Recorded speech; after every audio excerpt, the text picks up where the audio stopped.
Good evening. For those of you who do not know me, I am Barbara Bailey, Chairman of the Historical Commission, and I have been asked to introduce Craig Chartier, Director of Plymouth Archaeological Rediscovery Project and the town of Wareham's archaeologist. First, let me apologize for the mix-up in the dates. Sometimes the best laid plans of mice and, well, you know the rest. And we are sorry that some of you arrived last Thursday ready to learn more about the Commission's work with Craig on behalf of the town. We are thankful that you decided to come back tonight.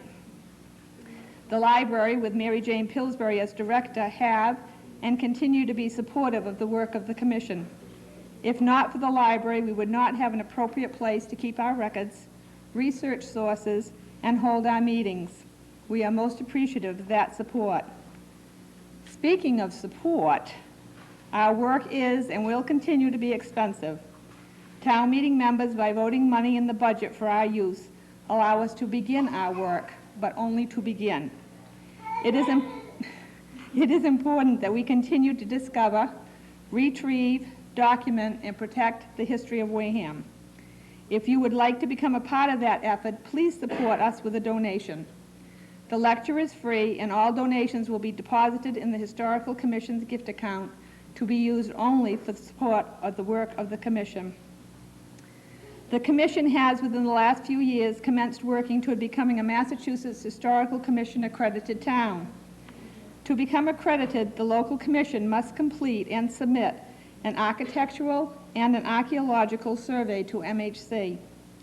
Once those requirements are met, the town of Wareham, through the local historical commission, has a better chance of receiving grants for historical preservation.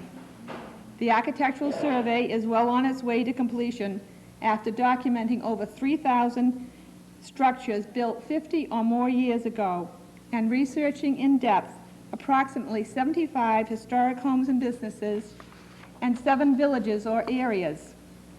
We had hoped to complete the architectural survey before beginning the archaeological survey, a one-step-at-a-time approach. However, developers of historic areas didn't wait for us to take one step at a time, and we were plunged headfirst into trying to document potentially sensitive sites in danger of being destroyed before heavy equipment moved in. That is how I first met Craig, and we all became members of the Wareham EHS, Emergency Historic Services. You may be laughing, but it has become the truth. Sometimes we have had only 24 hours to begin to try to save history. Our next important step that the library and the commission is in the process of completing is becoming an MCH-approved archival storage site. Once we achieve that status, we hope to begin to bring back to Wareham artifacts that are now held outside of the town. When that is accomplished, we'll be able to share these artifacts with the public in rotating displays. Now let us meet Craig Chartier. Craig has been a member of this commission a number of years ago, and his reputation as an archaeologist was well known. When Linda Byrne, a member, passed a for sale sign on land that she knew had the potential for Native American artifacts, the commission called Craig and asked him to conduct a survey of that site for the town. Craig obtained permission from the owner, and the adventure began. When Craig began the actual dig on the Agawam River, commission members and friends offering help inundated him. Can you imagine what that is like? 6 excited women talking all at once, asking questions, carrying equipment, and generally making pests of ourselves. How Craig survived that, I will never know. Craig, is this something? Craig, what about this? On and on. He must have felt as though his children surrounded him. Daddy, are we there yet? I found out during that dig that he is laid back, calm, and cool. You can try to imagine how the excitement mounted when he began to say, "Yes, that's good," and put it in a plastic bag and marked it. We were ecstatic over a piece of shell as big as, no, as small as a pin. Craig has continued to be our resource for questions and answers. When I eventually read his curriculum vitae, I was blown away. It is very impressive. I, for one, had no idea of the number of sites he has been responsible for investigating, or the lectures given and the articles published. Craig is very active in teaching children about archaeology and respecting our past. After all, they may become our future archaeologists and historians.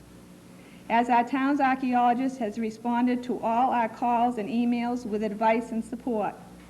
We have investigated a number of sites, as well as the one on the Agawam. A War of 1812 entrenchment, site of a circa 1778 home. The area around the Agawam Cemetery, as well as a search for the remains of a sod house, not usually found in New England, owned by Etzel Bumpus, probably lost forever under Route 25. He has spoken at Planning Board and Conservation Board meetings, as well as at town meeting on our behalf. The Commission and the town is lucky to have archaeologist and friend Craig Chartier. Craig?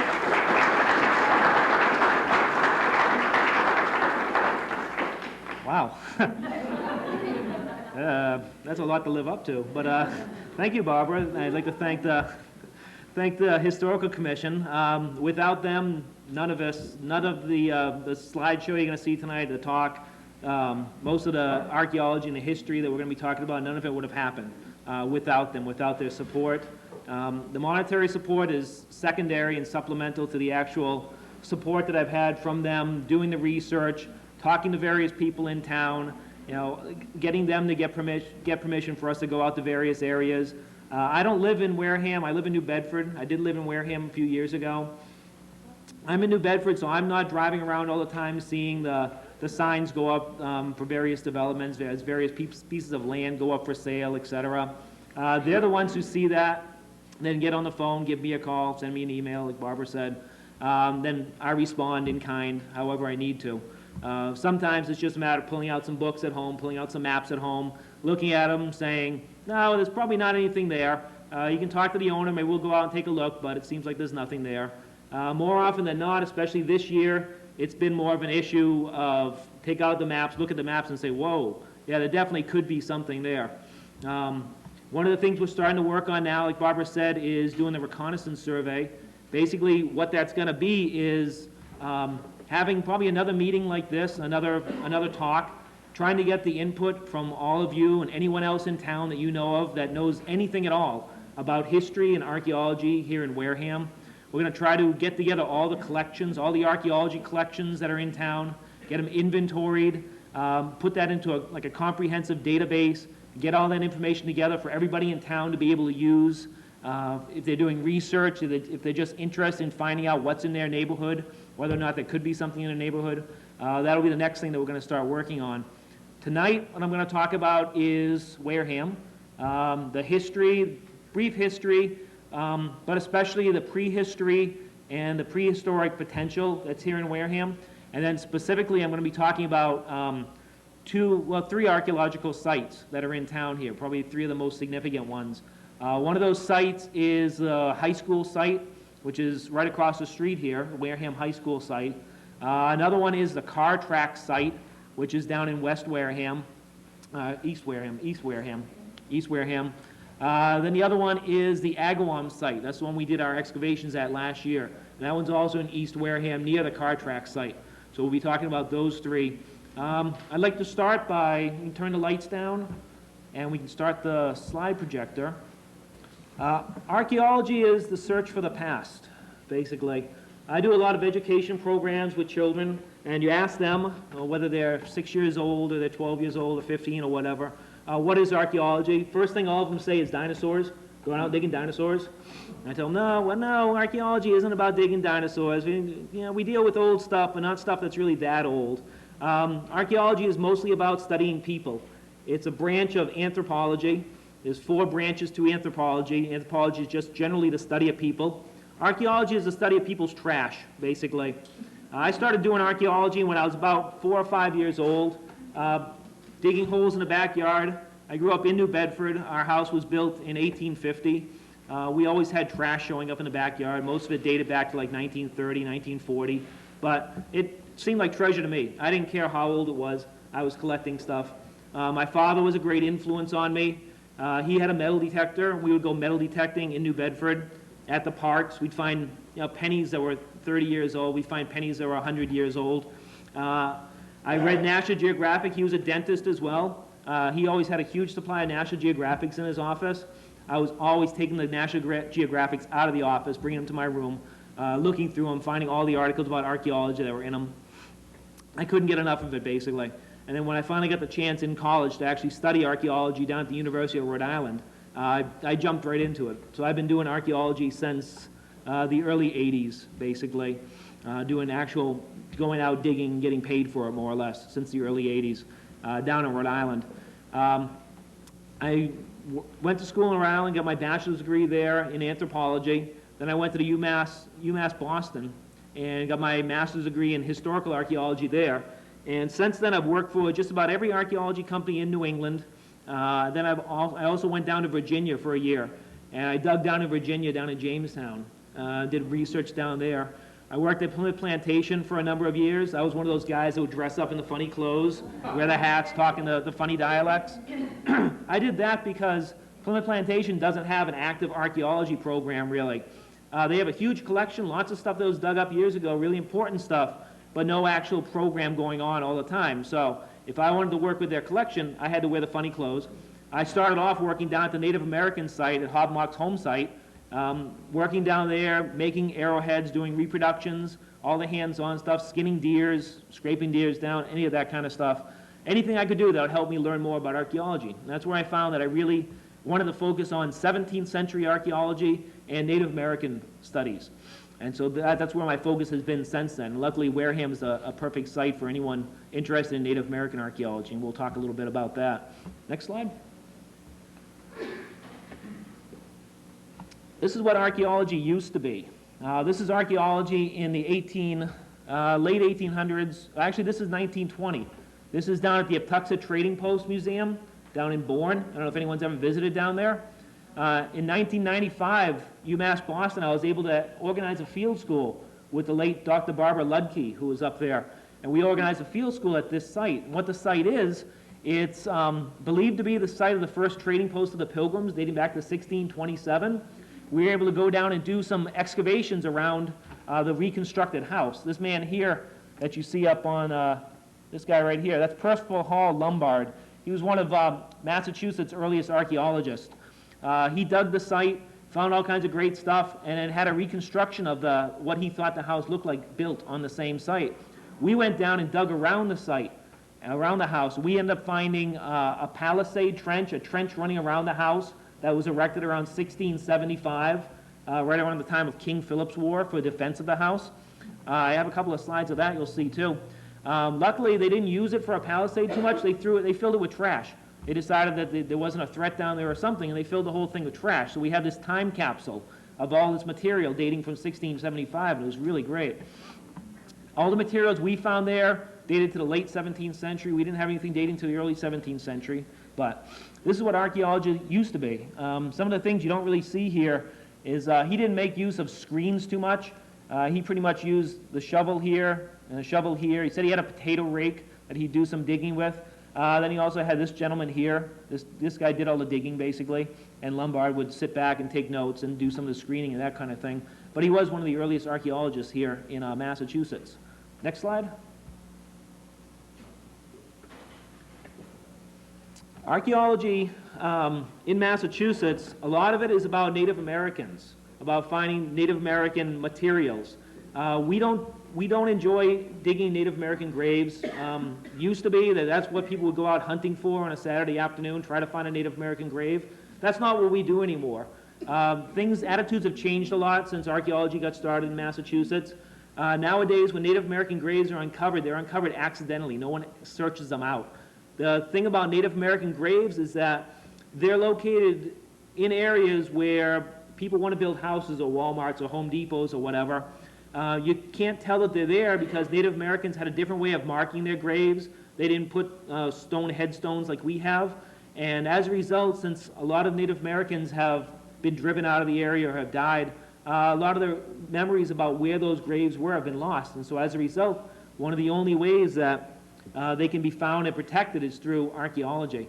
And unfortunately, sometimes it's when there's a backhoe being operated and they end up uncovering remains, and then archaeologists have to work in conjunction with the Native American community to make sure that everything is done respectfully and either the remains are left there or they're placed somewhere safe by the Native Americans themselves. But anyway, Native American archaeology in Wareham and in southeastern Massachusetts goes back at least 10, 11,000 years. You talk to the Native Americans themselves, they'll tell you they've always been here. They have. They've always been here as long as there's been a here for them to be. Archaeologically, we've found materials going back 10, 11,000 years ago. That's pretty much right after the glaciers moved out of this area and it became habitable for people to be able to live around here. We have evidence of people living here. These are the typical kind of houses they build in the 17th century. It's a round, oval sort of shaped house. It's made by sticking sticks in the ground, saplings in the ground, lashing them together, makes a very strong frame that way, and then it's covered, like this one, it can be covered with mats. These are cattail reed mats. It can also be covered with bark. You'll see another one there. But archaeology is, what we try to do is not, we're never going to find this, because we don't have any Pompeii's here in New England. Nothing gets buried and nothing gets preserved like this. All we end up finding is the little stains in the ground, the leftovers from where the posts were. We find the circle of stones where the fireplace was in the center of the house. We might find the beads from a necklace that was broken by a child 300-400 years ago that were scattered about the house and they were never able to pick them up. Those are the things we find that we have to try to reconstruct about the lifeways of the people who were living back then. At the same time, we take the material we find from Native American material anyway, and take that and compare it with the historical records, because people like the Pilgrims wrote a lot about the Native Americans. Some of the things they wrote weren't right. Some of the things were slightly biased or greatly biased, depending on who was writing them. But we take that and sift through it and compare the historical records with the archaeological records. And at the same time, we ask the Native Americans themselves. There's still a lot of Wampanoag people living in southeastern Massachusetts. We talk to them, we get their input about things, we put their interpretation into our interpretation and mesh it all together. Next slide. What do you call that house, you know? That's a wetu.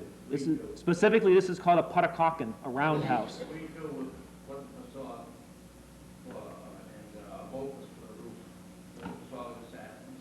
What's up? I'm sorry. What the facade is the saplings around there, and Avoca is the roof. There you go. Yep. And the mats that are on the inside can be called abaquosinash. But this is another aspect of archaeology. This is down at the Patuxent Trading Post again, the Patuxent Trading Post Museum. This is inside the reconstructed house. We're looking out at the archaeologists doing the digging. I've always liked this slide. My late professor is the one who took this slide. It's sort of the way I feel when we're digging a site. You can almost, it's nothing psychic or a feeling about ghosts or anything. You just get a feeling that, you feel that the people were there, that people were doing things. After the lecture, if you come up, we have some of the artifacts here that came from the dig down in the Agawam River. And you look at the artifacts and you can feel like, okay, this is pottery. We know that, women made pottery, and you can always get a sense that, there was a woman 500 years, 3,000 years ago who made this pot. You compare it with your own life, with the aches and pains you have and the troubles you have and feeling hungry, and you know they had the same kind of feelings. So archaeology, for me anyway, it's my way of looking back into the past and trying to understand the way people did things back in the past and trying to relate them to the way I do things now and trying to relate them to other people so that everybody I speak to can try to get an idea about how important archaeology is and how important it is for us to understand and respect the past. Next slide.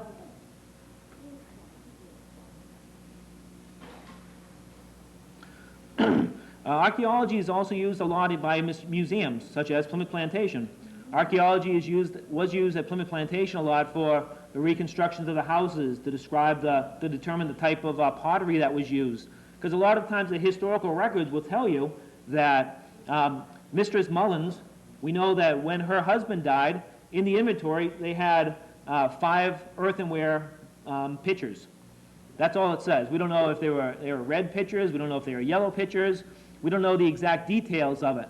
By looking archaeologically at what's commonly found on these type of sites, we're able to take that description of 5 earthenware pitchers, compare it to the material that's found at various Pilgrim time archaeological sites, and be able to say, oh, well, in the Pilgrim times, the common type of earthenware pitchers they had were made out of redware, like flower pots. and they were glazed on the inside but not on the outside. And they had, more often than not, a clear to a dark colored glaze on them. And so they were able to take that at Plymouth Plantation, take that information and go from the records, the probate records, to the archaeology and put it together into, we're going to show you the type of pottery that they had. And they put it on display, and they use it, and they break it, and it gets thrown away, and it ends up entering the archaeological record again. Plymouth Plantation uses archaeology a lot for the buttons that are on clothing, for the studies of the animals, and for the studies of the architecture of the houses that pilgrims used. Next slide.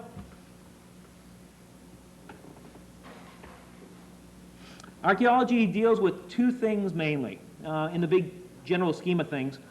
First thing we deal with is the most ephemeral. It's called a feature. Basically, a feature is anything that occurs at an archaeological site that can't occur anywhere else.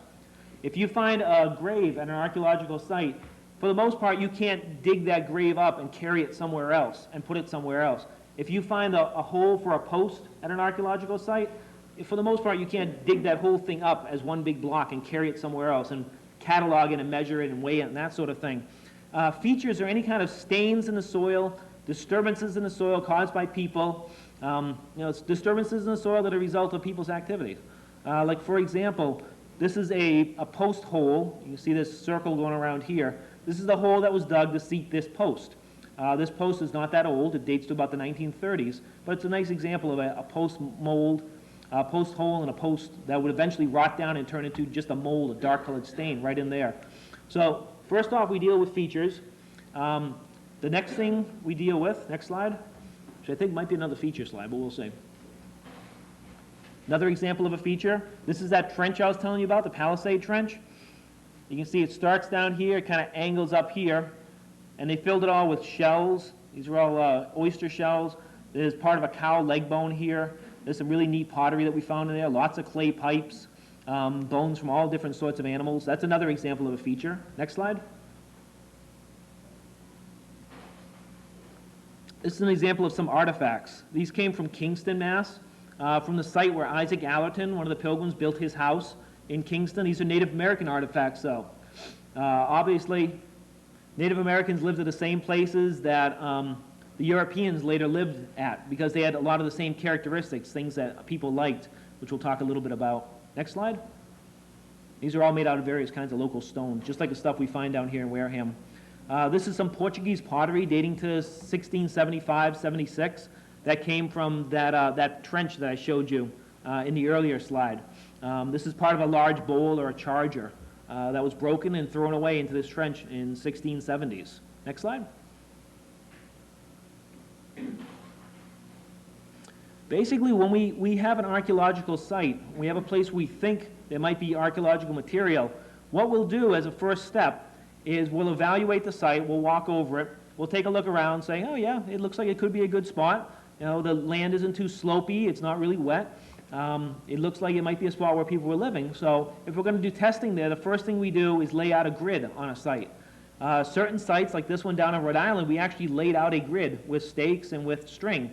We might do that archaeologically. More often than not, what we do is we lay out a grid in our minds and lay it out on paper. And so we'll have graph paper, we'll lay out the grid there, we'll lay out where the boundaries of the site are, whether there's a river nearby or a road or something, put that onto the map, and we'll lay out all these squares. We always excavate in squares so that we're able to triangulate where artifacts are found from a couple of the corners, and then we also tie the entire grid into some kind of thing that's not going to move. If we can find a United States Geological Survey boundary marker, map marker, we'll use those, we'll tie it into those. Otherwise, we'll tie it into telephone poles, something that's on a map that someone else in the future can refer back to. Big rocks, as long as they're on the map, as long as it's something that's everyone knows about and it's on a map, we'll tie it all into that. So that in the future, some archaeologists can come back and re-excavate our site, or at least be able to find out exactly where it was that we were digging. Next slide.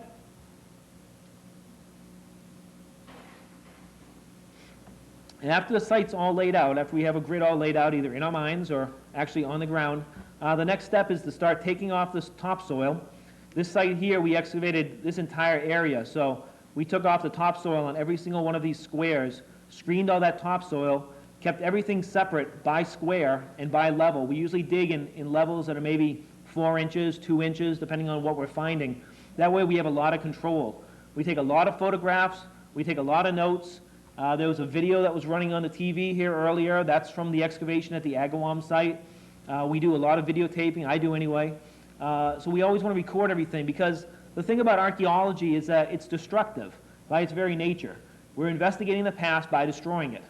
I mean, it's kind of an oxymoron or ironic or something. But the only way we can learn about the past through archaeology is by destroying the stuff that we're actually learning about.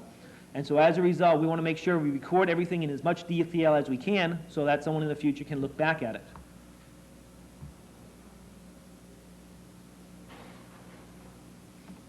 At this site, we had a lot of volunteers who were doing a lot of work, and they were great down there. Sometimes they got a little overeager and started digging in one spot. We try to dig smoothly over the entire area. I can tell you the ladies who are helping me down at the Agawam site know about that. We were digging very carefully down there. They did a great job. Next slide.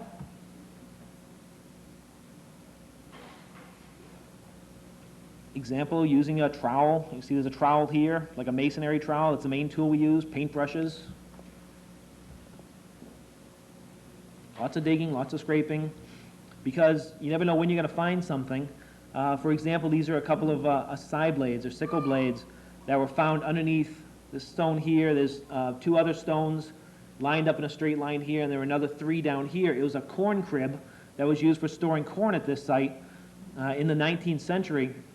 And then in the later part of the 19th century, they stopped using it as that and just started using it as a shed. Eventually, they stopped using it as a shed, and the floor rotted, and these 2 side blades just fell right through the floor and ended up on the ground, where they were subsequently just buried. And you see there's like 4 inches of dirt that was buried them just over time. Dirt got blown on them. Worms came up, chewed up the dirt, spit it out, created layers. Ants moved the dirt around. Things get buried. They just get buried under the soil. Generally here in New England, things don't get buried down much deeper than maybe a foot, unless it's in a pit or something like that. So you got 10,000, 12,000 years in a foot of dirt around here. So that's one of the reasons you have to be really careful when you're doing archaeology.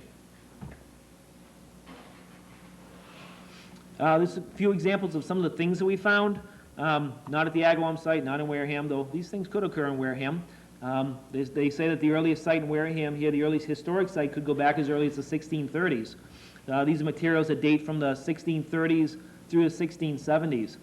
This is a type of stoneware bottle. Not the whole thing. This is a piece of the bottle, and that's a piece of the bottle, and that's foam. But it's a stoneware bottle called a Bellarmine, or a Bartman Krug. It's got the face of a cardinal named Bellamy on it, and it's a caricature of him, and then it's got a medallion on the front, usually showing where the bottle came from, where it was being used, possibly where it was made. So this is one of the examples of things that we find, things that last a long time. Things like pottery, like this kind of stoneware, lasts a long time.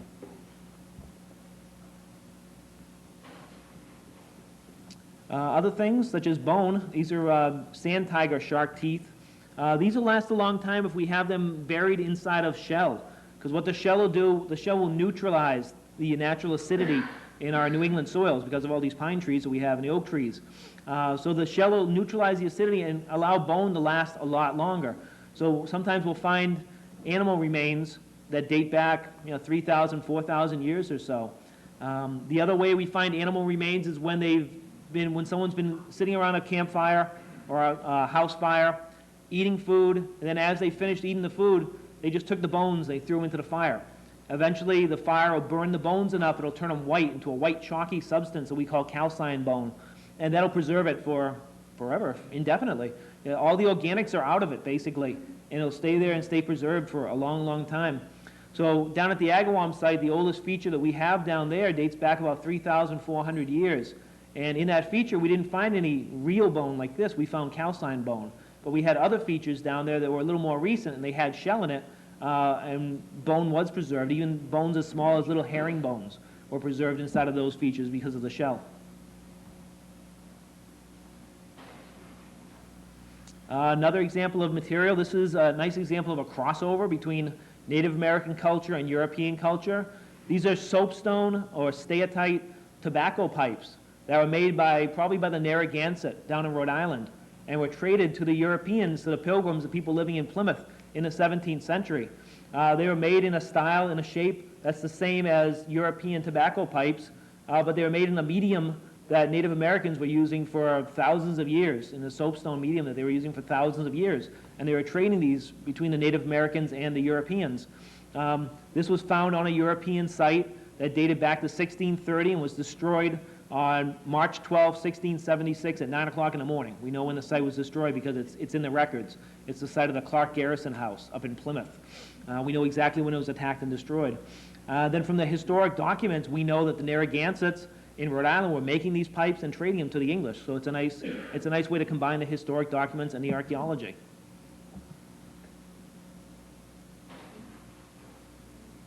Everything that we find after it comes out of the squares goes into the sifters. Anyone who saw the video that was going on here, it showed me doing some sifting of the dirt. I have a big tripod sifter that I use, so I don't have to hold it all the time, but I also have a little one too. We use 1/4 inch or 8 inch mesh. That way we're pretty sure we're not going to miss anything. And we just screen all the dirt. Every single bit of dirt that comes out of an archaeological site either goes through this screen or we save samples of it and they go into water.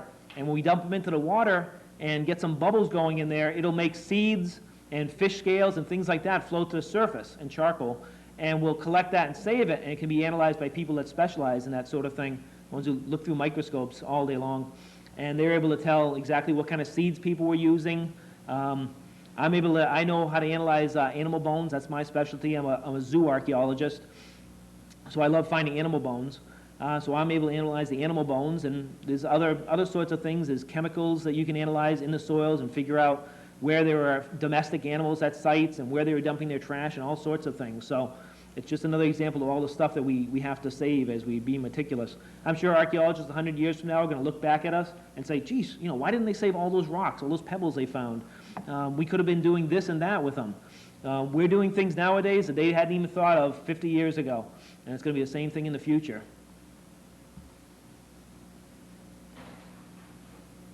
This is another artifact. There's one of these found at one of the sites we're going to talk about. It's an arrowhead, Native American crafted arrowhead, made out of copper or made out of brass. Basically, Native Americans would get things like kettles from the Europeans.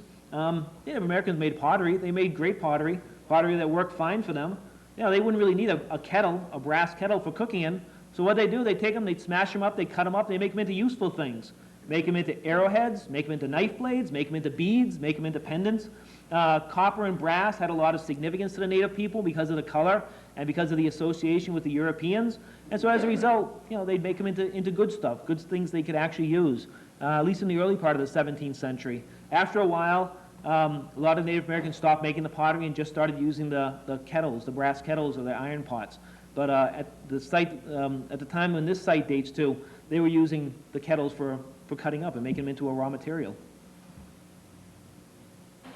And as I said, one of the sites we're going to talk about down here in Wareham is the same thing, has the same kind of brass point from it. This is a good example of how archaeologists use pottery to be able to understand food ways and life ways better. This is from a site up in Kingston. It's a butter pot or a cream pot that was made in the 17th century. Next slide. Found at a site up there on William Bradford II's site. You can see this is some of the other pottery that was found with it. There's that pot again right there. This is for letting cream settle. These ones here are for storing things inside or for cooking inside. Archaeologists debate that. And then at Plymouth Plantation, they'll take those kind of things, they'll make reproductions of it, and they'll actually use it. That sort of lip that was on those rims are for tying cloth around or wax paper around, oil paper around, keep dirt out of it. And they store them up in the rafters inside the houses. So this is a good example of how archaeology contributes to the way that Plymouth Plantation does their work today. This is an example of what an archaeological site looks like on paper after it's all been excavated. And it's a good example of how archaeology done back in the 40s can still be useful today. This site was excavated by the man who founded Plymouth Plantation, Harry Hornblower. It's the RM site or the Clark Garrison House site. And what he did is he was one of the first archaeologists to carefully dig in squares, map in where everything was found, be very careful about what he was doing. And as a result, we're still able to use his information, the artifacts he found, the notes he took, to be able to analyze it nowadays. What you have here is a long house. It's about 30 feet long, and it's about 20 feet wide. Actually, it's about 40 feet long, about 20 feet wide. And it's got a cellar lined with wood up here. It's got a hearth down here. These little dots here represent the holes where there are posts for supports of the house. There's a little barn over here, a little outbuilding. And there's another building down here with another hearth there. So we're able to create a map like that from all his notes, because he just never got around to doing it, basically. But he kept all the notes, and we were able to use it nowadays. And we'll create these kind of maps with something like that. This is the same site, and it's showing the distribution of the light gray flint for making gun flints from the site. What you have is a concentration right here around where that cellar was, because people were throwing trash in the cellar after the house was destroyed. Then you have another concentration down here. This is in the yard between the hearth of this house, the backside of this house here, and the other structure that was down here. So basically, someone in the 17th century was out here in the yard making gun flints and leaving all their trash out in the yard here, or making them somewhere else and then throwing the trash out in the yard so it wasn't inside the house or in some place where people were actually working. So we're able to use the archaeology to actually figure out where doors were, where people were using, doing activities on sites. It's the same way with historic sites as it is prehistoric. We do the same thing. We do distributions like this and are able to tell where people are doing things across the site a lot better than if we were just kind of looking at the stuff and guessing. We put the information in the computer and see what it spits out. This is another archaeological site. This one's up in Carver, Mass. This was dug by the Public Archaeology Lab. They're a really big archaeology company that's down in Rhode Island. They do a lot of really good archaeology, a lot of quality sites. This is called the antisnap pond site, and we'll look at a few of the artifacts from that site. You can see these are all concentrations of rocks that represent hearths dating back about 3,000 to 4,000 years. You put things like trees on your maps and soil stains and that sort of thing, so you try to figure out how it all relates to the way that the site is laid out. Typically, when archaeologists are evaluating a property, like when I get a call from the Wareham Historical Commission about some piece of property that's going to be developed or some piece of property that they think might have potential, I'll look at the map and figure out how close it is to water. Water is a basic human need. Everybody in the world for all time has always needed water. Native Americans the same way. People, early colonists in Wareham, people in the 18th, 19th century the same way. You're going to find sites nearest to water. So I'll look at the proximity of water. Anyone who lives in Wareham knows about all the water that's in Wareham. That's why there's so many cranberry bogs down here. You have the coast. You have all the coastline that's here. Native Americans love the coastline. You get all your shellfish down there. You go fishing. Get lots of raw materials on the beaches for making arrowheads and tools. Then you have all the rivers that are here in Wareham. You have the Agawam, the Wankinko, the Weweantic. You have all the brooks. You have Red Brook and Rose Brook, Stony Brook. All the little streams that don't even have names. All those places are all places where Native Americans would be living. Unfortunately, they're the same places that people like building houses nowadays. And there's nothing wrong with that. I mean, people are going to build houses. That's fine. All that we're trying to do is work with the developers and say, okay, yeah, you're going to build a house right here in the Weweantic, or a bunch of houses in the Weweantic. That's fine. Could we go in there and just do some testing first to see what's there? Maybe if we find something, you can avoid it, and it'll be preserved forever. That's what ended up happening at the Agawam site. They're able to preserve the whole site. The whole thing's going to be there forever. Nobody can ever dig on it anymore or anything. It's completely preserved, which is great. I mean, it's a rare thing that actually happens, because a lot of archaeology is the result not of historical commissions going to developers and saying, hey, can we work together? It's more the result of a developer being forced, being required to do a survey in order to get a permit. A lot of the projects that happen nowadays go through the MEPA, the Massachusetts Environmental Protection Act procedure, as a way of getting them reviewed to make sure the impact on the environment, the water, the wetlands, the rare species, and the archaeological resources, make sure those things aren't being destroyed. And they're required to do a certain amount of testing sometimes if the Massachusetts Historical Commission flags the site as being potentially significant or potentially having material. So they have to do the testing. A lot of times they aren't happy about that. They'll work with us. But when you actually are able to approach a developer and have that conversation with them, we find that we're having a lot better relationship with the developers that way. But anyway, Native Americans, Europeans live on areas near the water. Lots of water in Wareham, lots of sites as a result. We don't know about most of them. They prefer areas that are kind of flat, areas that are facing north or facing south, depending on the season of the year that they're living at. High and dry near the water, basically, is what they like. This is Carver, Massachusetts. You can see it's outlined here. Carver is pretty close to Wareham, as I'm sure you know. The red lines represent what have been identified as Native American trails from the 17th century, and the S's represent archaeological sites that are scattered throughout the town. You see some of them fall right along the Native American trails. Other ones are kind of located out off the area where the Native American trails were. And these aren't all sites that date to like the 17th century. These are sites going back thousands of years. So that means that those Native American trails that are now our roads, Route 44, most of the roads that are in Wareham here, a lot of the roads that are in Wareham, Main Street, those were Native American trails way back, and they probably went way, way back. People have been using them as long as people have been living here, probably. This is an example of where some of the sites dating about 3,000 to 4,000 years ago in Carver are located.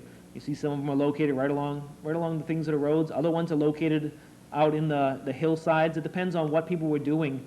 A lot of times they go up into the hinterlands, up into the uplands to collect certain kinds of resources. It might be medicinal plants. It might be certain kinds of stones. It might be, you do all your deer hunting in this area or something. But for some reason, people were going to different areas within the towns.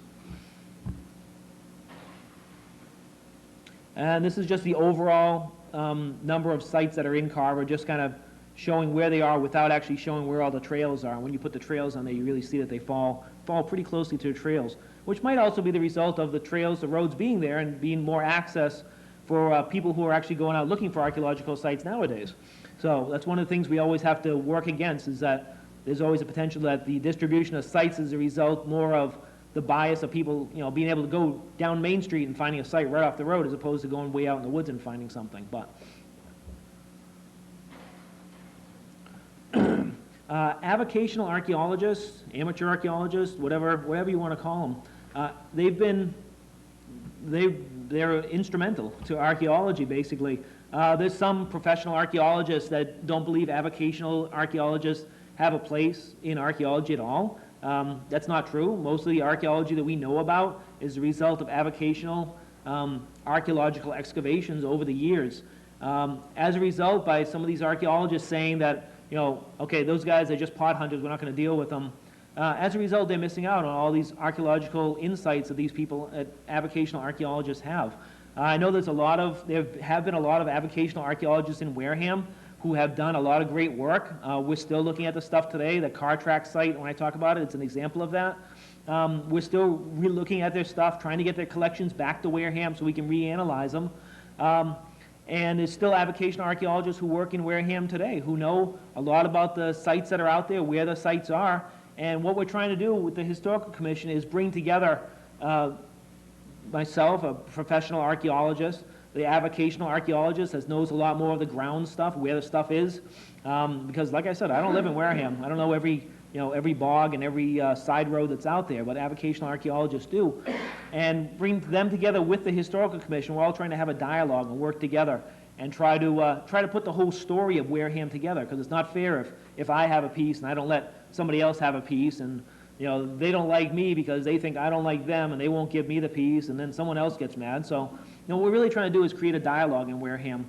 This is some material down from Berkeley, that's where it is, from a site called Grassy Island. Gives you an idea of all the different sorts of spearheads and arrowheads that we can find. Like I said, people have been living in Wareham in the general area for at least 10,000 years or so. That's called the Paleo period. It means really old. After that, we have what's called the Early Archaic. Paleo sites are pretty rare. It seems like people prefer to live on high tops. This is back when, just after we stopped having things like woolly mammoths, mastodons around here. But there's still a lot of big herds of game.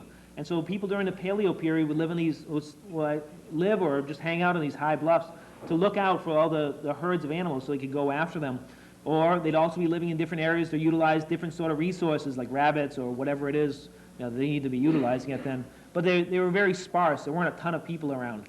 They were kind of spread out all over the place. So we don't find a lot of those sites, so they're really precious. The next time period is called the Early Archaic. That dates from about 9,000 to about 8,000 years ago. We don't really have any early archaic sites in Wareham that we know of. Again, it's another site, it's another time period where people are really spread out. They're starting to get the feel about the landscape and how to use the resources around here. And so we see them stop using exotic stones that are brought in from somewhere else and using more of the local kind of stuff, the quartzite, stuff you can just get on the beaches around here. After that, we get into what's called the Middle Archaic. And Wareham does have a lot of Middle Archaic, a good number of Middle Archaic sites, and a Middle Archaic material represented in collections. I'll show you some of the stuff from a variety of sites, but Middle Archaic points sort of look like this one down here. It's a type of points called like Starks and Nevilles and Neville variants, dating to about 6,000 to 8,000 years ago. The next time period after the Middle Archaic is called the Late Archaic, or the Terminal, also called the Terminal Archaic. It's the time, it's kind of an amorphous time. Archaeologists are always trying to struggle with it, and they're always getting into fights about what it actually is. It dates to about 6,000 years ago to about 4,000, 3,000 years ago. It's a time when you're getting a lot of people. Most of the archaeological sites that are in every town in southeast of Massachusetts date to the Late Archaic period.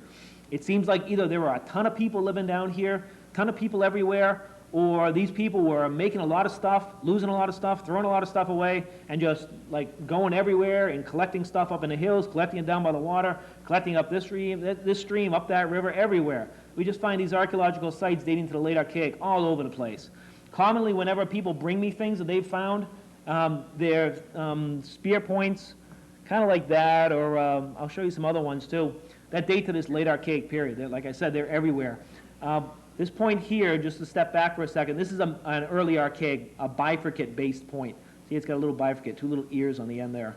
Those are the ones that are characteristic of that early archaic. Late archaic, you also get a lot of more evidence of fishing.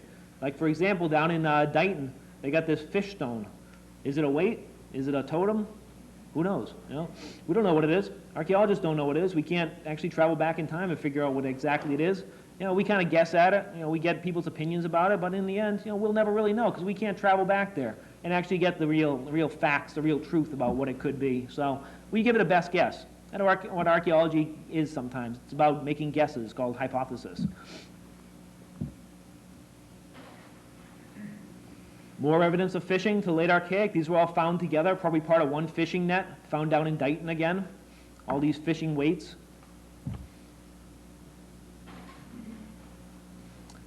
These are some more artifacts. The site, the Agawam site that we're going to be talking about, has a number of these points here. These are called Orient Fishtail Points because the bases here kind of look like tails of fishes. And these are really diagnostic of the Terminal Archaic. And we'll talk more about it when we get to the Agawam site. But it was really exciting to find this point here, these kind of points at that site, because you don't find them that often down here in southeastern Massachusetts. You find them even less often associated with pottery. Native Americans generally didn't use pottery until around 3,000 years ago or so. They didn't need it. They were using other things for it. We don't really know why they started using pottery. For some reason they did, and we start finding it around then. But usually we don't find it in association with these points, but we did here in Wareham. We found it at that Agawam site in direct association with charcoal, and I'll show you some slides of that. That's one of the most exciting things that we found from that site thus far. This is a squib knocket point. This is, again, is Late Archaic. And here's a small stem point. That's another Late Archaic point. Now, Late Archaic goes into what's called the Terminal Archaic or the Transitional Archaic, depending on which archaeologist you talk to. Basically, they consider it a time going from people being more traveling around, not being as sedentary, to a more sedentary life, sort of getting ready to start using horticulture and making pottery and things like that. That's the old view. We don't know if that really works. A lot of archaeologists want to throw away the whole term and not even use it. Basically, what it represents is a time when pottery started to be used here in New England. Native Americans down south of here were using pottery for a couple of thousand years before they were in New England. So the idea is, well, maybe they traded the idea. Maybe it came up. Other people say, no, they didn't trade it. They thought of it on their own. They came up with it for their own reasons. They had some need that they had in their culture, and they were trying to fulfill that need by making pottery. We don't know. We don't know what the right answer is. Native American pottery from that time period, from the Transitional Archaic, is really thick. It's like up to a ½ inch thick. It usually has a ton of gravel and sand in it. It's called temper to hold it all together. They're usually pretty short. They're maybe a foot high at most. Pretty round. They have sort of a pointy base on them. Some archaeologists think they were used just for storing things like oils in that they get from nuts. That for some reason in the late archaic, early woodland, they started using more nuts and wanted to store the oil in the nuts. Other people think that they were using more foods that need to boil more, and they wanted to boil them in the pots. You know, we debate it all the time. We don't know what the real right answer is, but it's something. These are some more artifacts from down there in Dighton.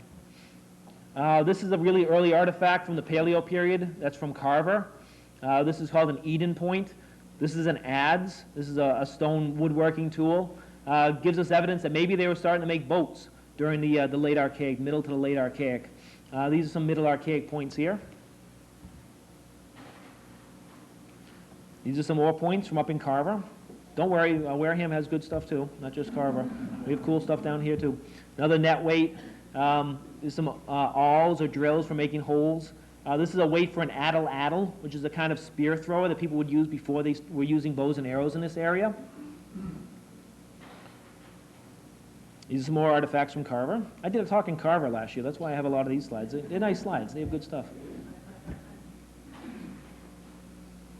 This is an example of some of those other pictures were drawings done by Massachusetts Archaeological Society members for their publication, the Bulletin of the Massachusetts Archaeological Society. These are some pictures of some artifacts from the Antisnap Pond site in Carver. At the Agawam site down here in Wareham, we have some of these. We have parts of one of these drills. It's a stone drill used for drilling holes in wood or for drilling holes in bowls, soapstone bowls, steatite bowls. When they crack, you got to drill a hole in them and lash them together. So they make these kind of drills for doing that. And these are scrapers. These are really common archaeologically, used for scraping hide, scraping wood, scraping whatever you need to scrape, basically, sort of multi-purpose. These are some other points. These are called Brewerton Points from the Antisnap Pond site. Nice points. We got them down here in Wareham too. Most of the materials we find are made from local stones, local quartzes. That's what these are here. Local rhyolites. It's a volcanic stone that originates up in the Boston Basin, up around the Blue Hills, basically, that were carried down here by the glaciers and dumped as cobbles.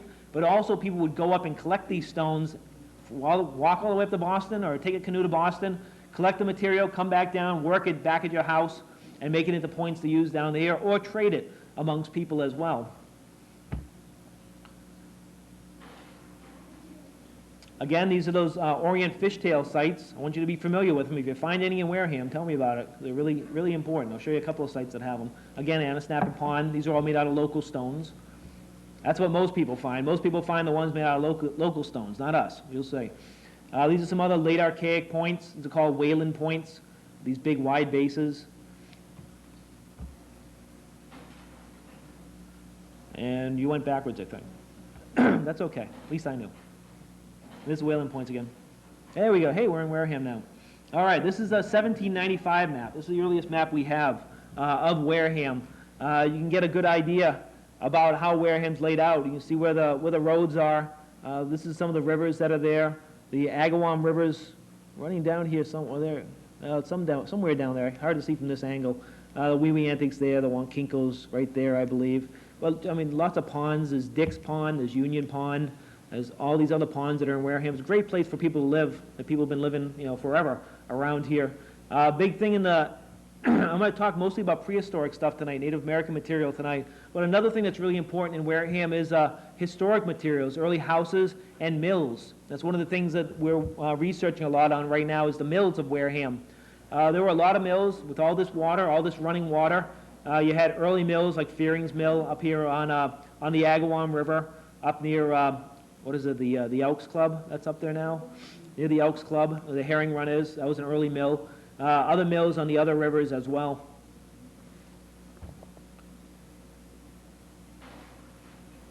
There we go. Okay, this is the Wareham High School site.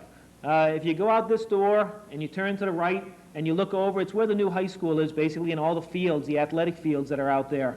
This is a site that was dug because it had to be, basically. When the high school wanted to go and expand and build a new high school, they had to have an archaeological dig done. It was done by a company called Timelines up in Littleton that I worked for at one time.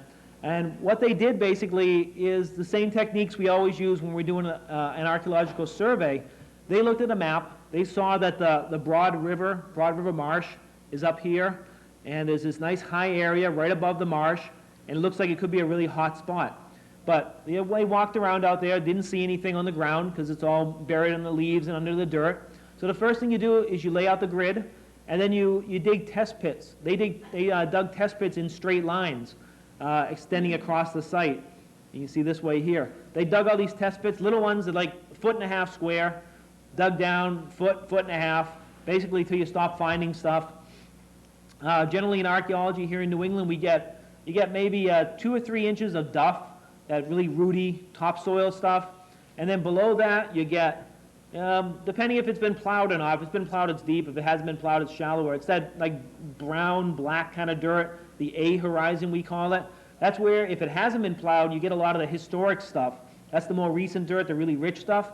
Below that, you get sort of an orangey to a yellow sandy kind of dirt, especially in Wareham. Wareham is built on sand. Anybody who digs around here, which is great for archaeology because it goes right through the screen. You can find stuff easy. But it's really well drained, and as a result, you get a lot of sites that way. You get that sand layer, and then below that, you generally don't have anything. You get down deep enough, you'll eventually hit rock, but you got to go down pretty deep here in Wareham to hit rock. That's because Wareham is an outwash plain. Basically, the glacier was sitting to the north of here. It was melting, and it had giant waterfalls coming off like 1.5 miles high, flowing off, and it's flowing off, and it's pulling all the sand off with it, all the sand that the glaciers picked up as they pushed down from the north of here. And it dumped the rocks down on the shores, dumped the rocks further down to the south. Some rocks fall out of the glaciers still, but for the most part, all the grounds that are around here are all water washing off the glaciers, carrying the sands out, and leaving these really thick deposits of sands here in Wareham.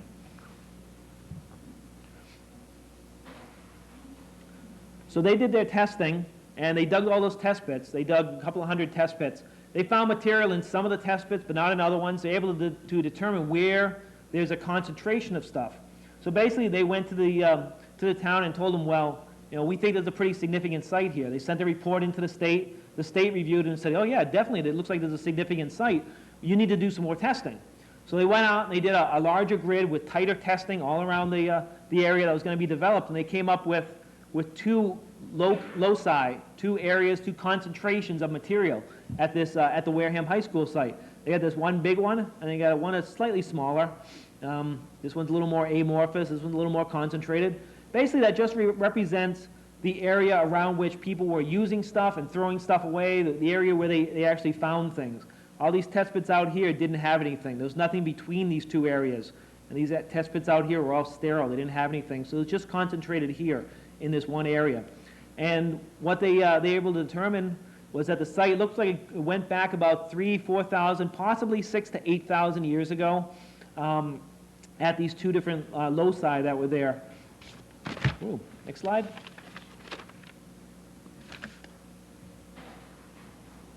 These are some of the artifacts that came from that site right over there. They had a lot of little broken tools. This is one of those squib knocket points that dates to the late Archaic. Some of the ones down here are small stems and a couple of just blades. So basically, when you make stone tools like this, any of the stone tools you find, you either start off with a raw material that's just a round cobble that you can get from the beaches around here, and you take that and you smack it with another rock, you knock off a piece, and then you can take another rock, a smaller rock, and knock off smaller pieces and start shaping it, and then you start using deer antler. And the deer antler is softer, so it's not going to knock off the same size pieces. It's going to give you more control. So you knock off smaller pieces and you eventually shape it down to the size that you want.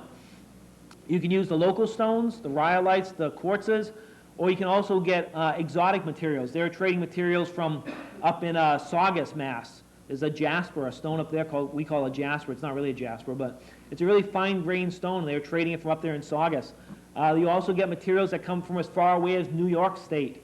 They didn't have any of that material. Well, they had a couple of little pieces of that material on this site, that New York State chert. They had a couple of pieces, but not much. It looked like mostly what you had here at this site is you had one camp that looked like a residential camp, like where there were families living. These families were catching deer, eating deer, because they found some of those calcined deer bones at the site. The men were sitting around making tools, making stone tools, because you find all the leftovers, the little bits, the little flakes that are left over from making stone tools. So you find those a lot. That's mainly what we find archaeologically, is all those little bits of leftover stones. And then they found some of the complete spear points and arrowheads at the site. But they also found a few stains, a few small stains, which are the features that were at the site. Unfortunately, when they sent out the charcoal, they got really recent dates out of them, so they weren't sure if the stains were real stains, or were real features, if they were tree burns, or if they were contaminated or what. So they looked really good when they found them, but then when they sent out the charcoal and got it dated, the dates just didn't come back and match the artifacts. They didn't match the same time period. The dates were in the hundreds, whereas the artifacts date back to the thousands. So they were thinking possibly that people could have been coming there 400 or 500 years ago, and all their debris got mixed in with the older material and couldn't be separated, and they were just digging these pits and cooking food or something, doing something with these little pits, and didn't leave a lot of impact on the site, so they weren't exactly sure what was going on. They determined things were significant enough there that it mandated going in and doing more excavations. What more excavations means under a situation where you're under a contract usually represents excavating maybe 15% of a site. So you leave 85% of the site that doesn't get excavated, and they statistically, it's been shown that 15% theoretically could represent, could give you a sample basically of what's present at the site, a statistical sample of what's at the site. In theory, if you excavate more than that, you'll just get redundancy. Whether or not that's true, I don't know. I think if you excavate, if this building all got collapsed and crushed and buried by a volcano or something, and you excavated, the area of the site back there where the kitchen is, but didn't excavate this, you're going to get a completely different picture. But anyway, I believe in excavating more if you have to, less if you don't have to. If the site is going to be destroyed, you only excavate what you need to get an idea of what's going on. But if it is, then you try to excavate as much as possible. But anyway, at the high school site, they excavated about 15% of it, and the rest was considered tested enough, and it got blown away basically when they built the rest of the high school. These are some of the materials that they found there. Here's another one of those Orient fishtail points here. These ones here are small stem points. This is called a Brewerton point. Again, these are all local materials. This one here is upside down. The base should be down here. This is what's called a stark, but it could also be what's called a lagoon point, which dates to the late Archaic into the early woodland time period. They said they thought it was middle Archaic. I think it's more late Archaic, early woodland, but it might be just one of those situations where unless you find it with charcoal, it's hard to say for sure. But anyway, so that's what we have from the Wareham High School site. Let me see if I think we might have another slide of it. Yeah, these are some of the other tools that were from there. They had a tool kind of like a drill, a few scrapers that came from the site as well. There's a couple of those squib knocket triangles and the small stem points. These are like cigarette butts in the late Archaic period. These are what you find everywhere. You can make them really quick. Sometimes they're really ugly looking and really fat, but people were making them, people were using them, people were throwing away. Like people do cigarette butts nowadays. You find them everywhere. Sometimes you just walk through the woods and you end up finding them because they're just there because people lost them and dropped them and whatever. So the final analysis of the Wareham High School site was that you had that residential site that dates from the Middle Archaic to the Late Archaic period. And then you had that smaller site that was off to the left that they felt represented a specialized campsite used by these people that archaeologists call the Susquehanna Broad people. And the Susquehanna Broad points are a type of projectile point that's commonly found down in the Susquehanna Valley south of here that we start finding around here. And one of the debates in archaeology is, were they traded up here? Did a bunch of people move up here and start living among the other people who were here? Did those people come up here and wipe out everybody who was up here? Again, it's another one of those things that's debated by archaeologists. One of the things you do see happening is between the late Archaic and the early woodland, all of a sudden you go from having a ton of sites down to having just a handful of them. And we don't know if that's because things didn't change too much during that time and archaeologists just aren't identifying the sites right, or if there was an epidemic that wiped out a lot of people, or if a lot of people moved away, or what was going on. So it's just an example of the quandaries that archaeologists are always trying to have an answer to and trying to figure out. And that's one of the things that the Agawam site is really going to help us try to answer. And one of the things that the Wareham High School site will also help answer once we're able to reanalyze this stuff, because the analysis that was done on it was kind of cursory. We need to do some finer analysis and try to figure out what exactly those sites represent, especially the Susquehanna one. Maybe we'll be able to tell whether or not it looks like somebody was moving in or if it was just an in-place, in-house sort of development there. But the next site is called the Car Track site. This was excavated by Bernard Stockley, who lived on the Agawam River back in 1962. Well, in 1962, he published his findings anyway in the Bulletin of the Massachusetts Archaeological Society. It was excavated before that, but these are some of the materials that he found at this site and published. And he said that when he dug the site, it's a site that was well known to a lot of collectors. There's probably people, I'm sure there are people who are still collecting nowadays in Wareham who know the site, who have heard of the site, who might have even collected at the site. There's a lot of the stuff around that has come from the site. We're trying to gather it all together now. But he dug the site and found a bunch of pits. He found like roasting pits. In the bottom of them, he found lots of shells and then also lots of herring bones that were mixed in there. It looks like there was tons of herring scales and lots of little vertebra. So it looks like people might have had a weir set up near this site and were going down, getting the herring from a weir in the springtime, and then bringing them back to the site and using them there. Some of the artifacts that are shown here, this one right in the middle here, this point, this is another one of those brass points or the copper points. You see it looks exactly like that one that came from up in Plymouth. Same shape, it's got the same little piece cut out on the bottom there. And this was found at that car track site right on the Agawam River. This is a big piece of pottery that came from the site. There's some bone tools. He said he found a lot of bone tools, bone points. I think this is some kind of tooth or something that's here. This is what's called a gorget or gorget, which is like kind of like a necklace. Some archaeologists debate whether or not they could be wrist guards for bows and arrows, whether they were necklaces, whether they were some kind of religious thing. Again, we don't know. We hypothesize. We kind of guess sometimes. I'm not sure what these stones are. He did say he found a lot of graphite at the site. It could be naturally occurring graphite. More likely, it's stuff that people brought in during the late Archaic, Transitional Archaic period. People were using this graphite probably as like a paint, like a decoration for their face. They might have been using it for tattooing as well, rubbing onto the skin after they pricked it to make tattoos. You don't find it spread out as a natural source of graphite out west of western Massachusetts, out around the Sturbridge area, but you don't necessarily find it around here as often. So finding graphite at the site might give us a little bit of information about what people were doing 3,000, 4,000 years ago along the lines of decorating their body or doing something with the graphite. A lot of it's graphite that's been worked down, it's smooth, and might even have scratches on it where they've scratched pieces of it off. Some of the other artifacts that are here are, this point here is one of those late Archaic squib knockets. Then he also found some material that dates to the late woodland period. So what you have is the late Archaic, Transitional Archaic, lots of people around. Early woodland, not so many people. Middle woodland, you get more people. And then late woodland into the contact era, from about 1,000 years ago to about 350 or so years ago. That's late woodland period. That's when you get a lot more sites, a lot more people spread around. Somewhere around 1,000 years ago, Native Americans started using corn in this area. As far as we know, that's the earliest evidence we have archaeologically.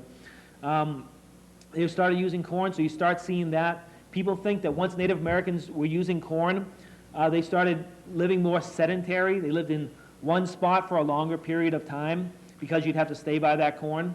So one of the things we're always testing when we're doing archaeology is trying to test to see if we have evidence that people are living in larger villages or something.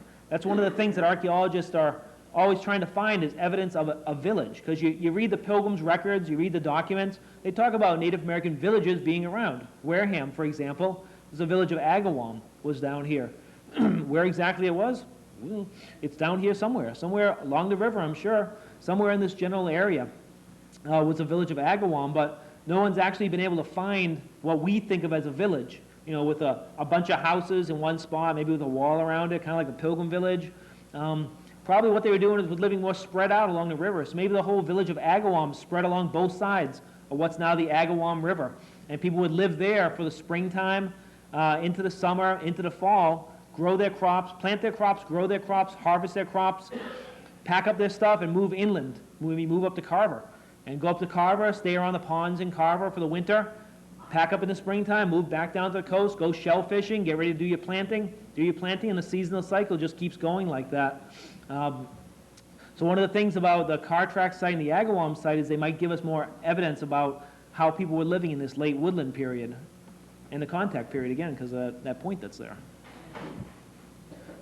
At the car track site, when Stockley excavated it, this is another prime example about how avocational archaeologists and how archaeology that was done 40 years ago, 42 years ago now, is still giving us information nowadays.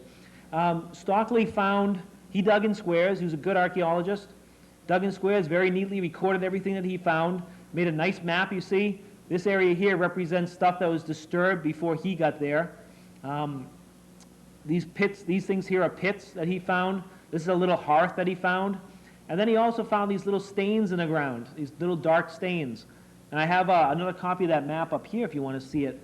But one of the most significant things about this site is those little post stains. They're post holes from a house. And what he didn't recognize at the time was that if you connect all the dots, basically it makes an oval-shaped house that's about, let me see how long that was. That's about 27 feet long by about 17 feet wide at its widest spot. It probably represents a Native American house, a wetu, like the one I showed you earlier. Either a mat-covered one, or it could be a bark-covered one like this. It's a Native American round/oval-shaped kind of house that people would live inside. He didn't recognize that. There's nothing wrong with that. But just by connecting the dots, we were able to see it nowadays, and we were able to contribute to the understanding of the site. So now that we know where the house was, if we can get Stockley's artifacts back, he was so good about recording where they were found at the site, we can plot in where the artifacts were. Maybe we can find out if they were doing things differently inside the house than they were outside the house. Maybe we'll find more flakes of stone that were used for making stone tools outside the house, because you don't want to walk around on that stuff, so they were throwing it out of the house, just like the Pilgrims were at that colonial site I showed you earlier. Or maybe we'll find all the evidence of food being inside the house. Maybe those pits are all storage pits or cooking pits or something, and those are all inside the house, and outside the house we're not finding it. So that's one of the things we can do, even with the old data, is go back and reinterpret it again and learn more about it. Stockley found a lot of artifacts there, like I said, a lot of bone artifacts, because he found a lot of shellfish. He said he had oysters there. He said he had quahogs. His site, the car track site, is about 2.5 miles or so up the Agawam River. It's beyond the oyster beds, basically. So the people who were living at this site would have had to have traveled down the river, or walked down the river, took a canoe down the river, gathered those oysters and brought them back up to the site, processed them, cooked them, eaten them, maybe dried them for the wintertime, done all that work with them back at the site, and then threw out the shells, threw them into the pit that they used to roast them in, or wherever he ended up finding them, into an old depression in the ground or wherever he found them, and threw them out there. And they helped preserve all that bone, like I said before. He found a lot of pottery there as well, Native American pottery. 3 different time periods. He found the early woodland stuff and the middle woodland stuff and the later woodland stuff. The women who are making that pottery would have had to go out and get the clay. I'm not sure where the clay sources in Wareham are. If anybody knows, I'd love to know. Assume they're along the rivers somewhere. I think there's some references to there being brick manufacturers in Wareham. So the clay's got to be around here. Native Americans knew where it was. They were using it. They were making pots. The pots were breaking. They were throwing the pots away. They were doing all these things at the site that Stockley found there. Pretty close by to Stockley's site, we think. We're not exactly sure where it is, but it's somewhere in the general area. Yeah? I was wondering, you're not sure where the clay came from? Yeah. Well, the sandwich area has a lot. Maybe they went up the river and brought the land used there. Yeah, they very well might have been going to Sandwich and getting clay. They could have crossed right across.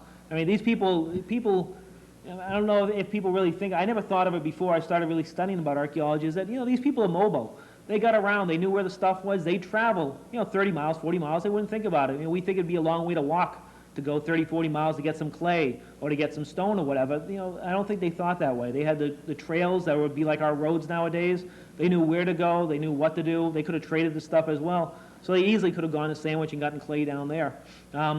I'm guessing there should be some clay here in Wareham too, but, you know, if we don't find any sources of clay around here, then they had to have been going, you know, somewhere else to get the stuff. And it wouldn't just be any stuff they'd be getting, they'd know where the good stuff was. They'd be able to get that good stuff to make quality pots. They weren't just, you know, making junk pots. They knew how to make the stuff, they knew how to make it so it worked well. The last site I'm going to talk about might be the one you all came for that I haven't talked about yet, but bits and pieces anyway. This is the Agawam site. It's on the Agawam River. It's near the car track site somewhere. We know Stockley lived in the general area of it. This site was going up for sale. We talked to the owners. We were able to go in there and do some testing first. And what we ended up finding was that this area here had already been all disturbed by somebody taking off topsoil and taking off loam, taking all the grass off. And this was all disturbed and there was nothing over here. This was a nice wetland down here. And what we did is we laid out a grid. We actually laid this out with strings that we were tripping over all the time out there on the site. We laid out this grid, and these are about 5 meters, about 15 feet apart, all these test pits. Test pits going up here and then test pits going out this way. So we laid out the grid until we couldn't dig any more up this way, and then we excavated out this way until we stopped finding things, basically. And so once we got up to this edge here, this is an edge that I drew. There wasn't actually a line out there, but this is the edge I drew where we stopped finding stuff.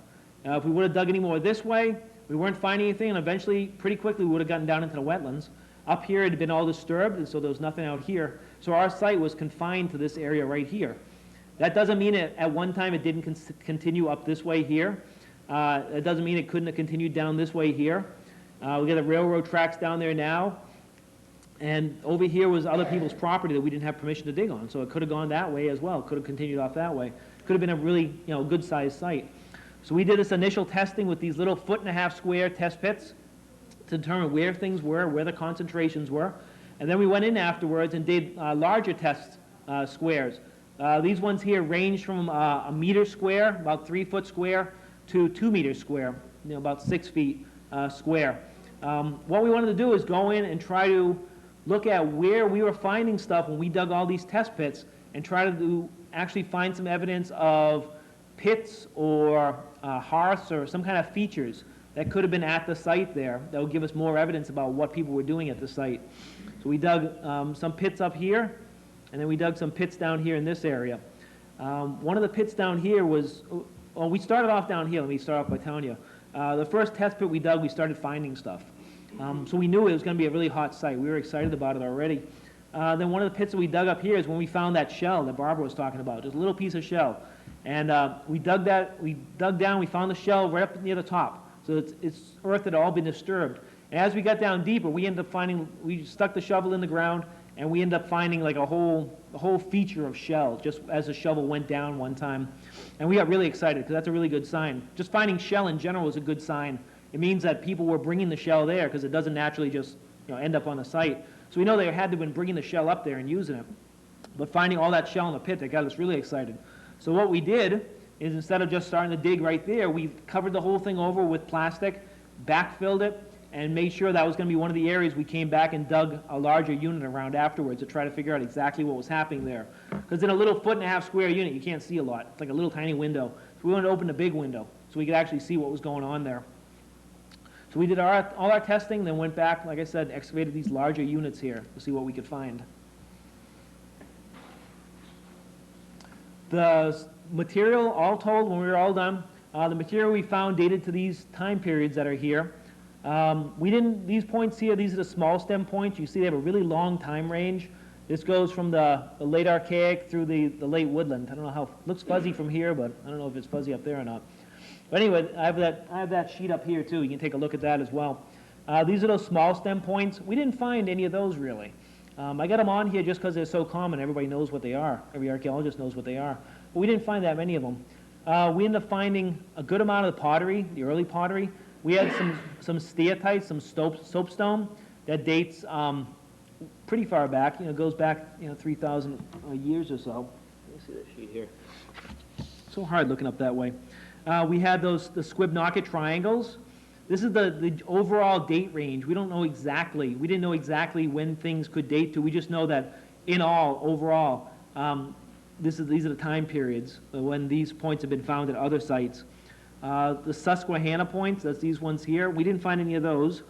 The Atlantics, those are another common point from that time period. We didn't find those. The Susquehannas were found over at the Wareham High School site, which is on the other side of the Wankinko there, or the Wareham River, the harbor, basically. These ones down here, the Whalen Notch, again, that's another one that's commonly found that we didn't find.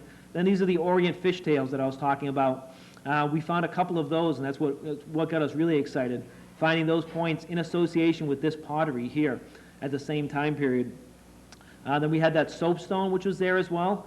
Commonly, these three things do occur at the same time. Seems like people were using a soapstone, then they started using the pottery, so they were using the pottery and the soapstone at the same time while they were using the Orient fishtail points, and then stopped using the soapstone and just started using the pottery. They might have been using for the same functions, they might have been doing different functions with them.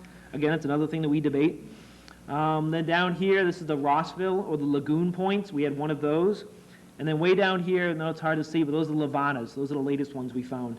And those date to about 1,000 years ago, back to around the time when the Pilgrims landed, or a little bit later. We got some radiocarbon dates from some of the features that we found there. We were able to send out, we found bits of charcoal, and we were able to send out the charcoal. And the feature that we found that had the Orient fishtail points and the pottery, we found had a date of 3,440 years, plus or minus a certain number of years. That's nice and old.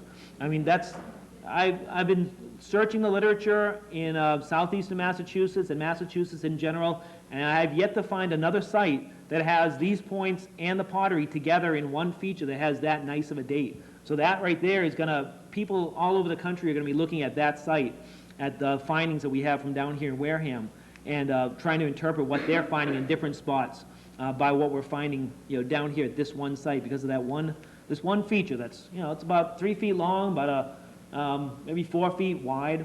It's not a huge feature, but it's really significant with what we found out of it so far. Then we had another feature, the one that had all that shell that I told you about. That one dates back about 400 years. We'll talk about another feature that had a little bit of pottery in it. That one dates back about 740 years, 750 years. And then we had one other feature that had a ton of shellfish and animal bones in it, and that dates back about 1,500 years. These are all within the space of, that site I showed you before, within that whole space. We had some of the later stuff, the earliest stuff and the latest stuff was up here at the top of the site, and then the middle sort of stuff was down here towards the bottom, towards the north end of the site.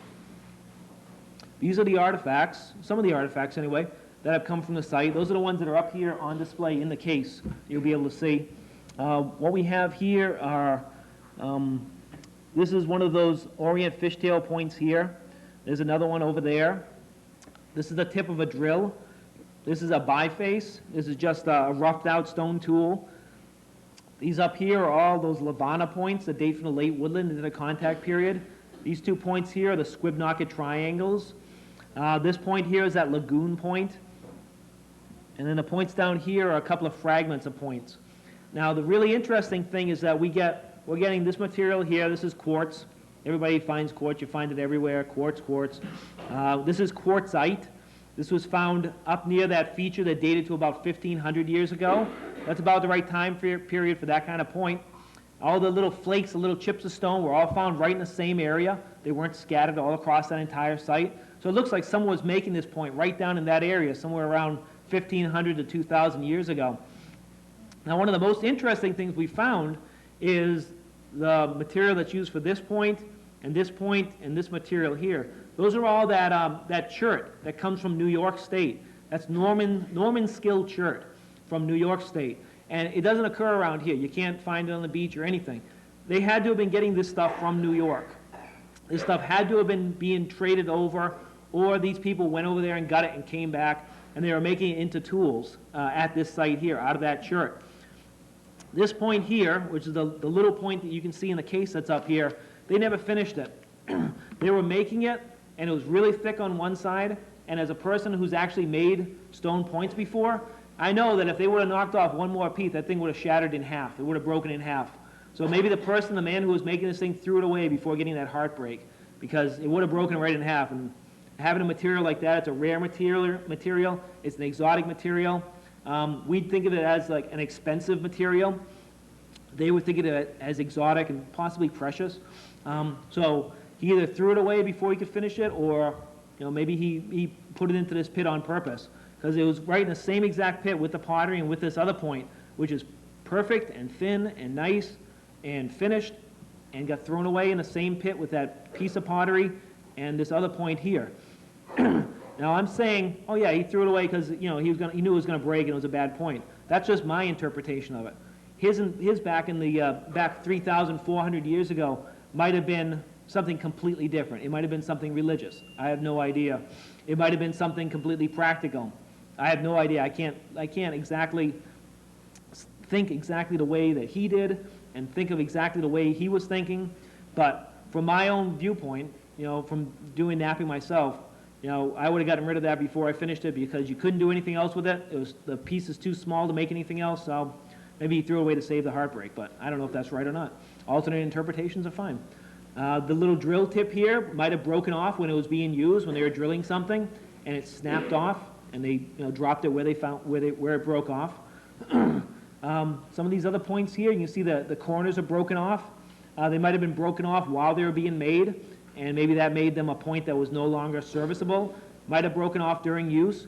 One of the things you could do archaeologically is look at them underneath a microscope and look for any wear on the edges, see if they had actually been used for doing anything. So that's not something we've done yet. But one of the other pieces that's down here is burned. It's a piece of chert that's been thrown into a fire. Whether it was thrown into a fire, because it broke or because of some other reason, we don't know. We just know there was a piece that was thrown into the fire along with that shell dating back about 1,500 years ago or so. Yep. I don't know, but some people are perfectionists. Yep. Their name goes on a quality piece. No, not just perfect, and he probably didn't want it out, maybe. Yeah, very well. He might have been, that person, the man who made that, might have been a perfectionist. We don't know. I'm sure there were perfectionists among Native people. I know there are nowadays. So maybe he just didn't like it. Maybe he was just sick and tired of it. But the really interesting thing to find the point made out of this material is that archaeologists find the earliest evidence of these kind of points, the Orient Fishtail Points in New York State, made out of this chert. And then as people seemed like they either traded the idea or traded the points across from New York over here to Cape Cod, people generally stopped making them out of the exotic materials and just made them out of the local stuff. So it gives us a really good idea about people still having that connection 3,500, 400 years ago between Wareham and New York State, still trading materials or something. Next slide. This one's really hard to see. If the lights weren't on, you might be able to see it better, but that's okay. What this is that feature 1. This is that feature that had the point, that had the pottery, the 2 points, and the pottery inside of it. If you could see it, it's sort of an oval-shaped feature, kind of shaped like that. Trust me, really, it's shaped like that. And if this was a side view, it goes down, kind of ovally shaped like that. It's a little rough around the edges. It didn't have much of anything in it besides the pottery, the point, a bunch of pieces of chipping debris, some of it of the same kind of material, a lot of it just local stuff. And the charcoal, we were able to get the charcoal out of it and send the charcoal out. This is that same feature again. If you could see it, what you'd see is this is the oval shape. We first found this in a test pit. This is a test pit right here. It was one of our test pits on our grid. We dug it down, weren't finding a lot, got down towards the bottom. We saw this sort of a dark half-moon stain that was over here. And we said, hey, we'll close it up and we'll come back and we'll put a larger unit around it because it could be something. It looks like something. It might be a rodent burrow, it might be a tree root. Who knows? We'll come back and look at it. It's one of the best looking things we found. So we closed it up, came back, and that's when we found the pottery and the points inside of it. This is the piece of pottery. It doesn't look like much. It's in the case up here. It's been consolidated. This pottery wasn't a perfect pot. It wasn't even a finished pot. The one side that was exposed, that was up when we were scraping it with the trowel, it was just clay, basically. The outside had been fired fairly hard.